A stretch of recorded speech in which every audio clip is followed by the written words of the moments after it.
दोस्तों, आरक्षण के नाम पर हमारे साथ कई झूठ बोले गए हैं। ऐसा मैं क्यों कह रहा हूं, बड़े ध्यान से सुनिएगा। पहला झूठ, कुछ जातियों के साथ जाति के आधार पर भेदभाव हुआ, इसीलिए उनको आरक्षण दे रहे हैं। अच्छा, सच में? अगर आपको भेदभाव की इतनी परवाह है तो फिर आप जातिगत राजनीति क्यों कर रहे हैं? क्योंकि यही जातिगत राजनीति करके तो आप और समाज में नफरत पैदा कर रहे हैं। 90 के दशक में बिहार में जो अगड़ी जातियों के साथ इतने कत्ल हुए, वो लोग बिहार छोड़कर गए, लोगों ने अपने बच्चों के नाम के साथ उनके सरनेम लगाने बंद कर दिए। क्या था वो? तिलक तराजू वालों को 4 जूते मारने की बात कर रहे थे, क्या था वो?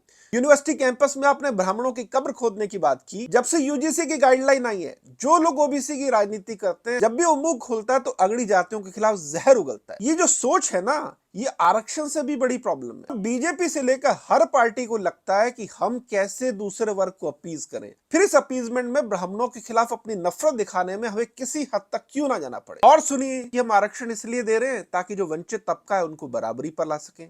सच में? अगर सरकारों को वंचित तबकों की इतनी परवाह होती तो क्या देश में सरकारी स्कूलों की हालत ये होती? कौन पढ़ रहे हैं इन सरकारी स्कूलों में? इन्हीं अगड़ों के, एससी एसटी वर्ग के, सभी के गरीब बच्चे तो यहाँ पढ़ रहे हैं ना।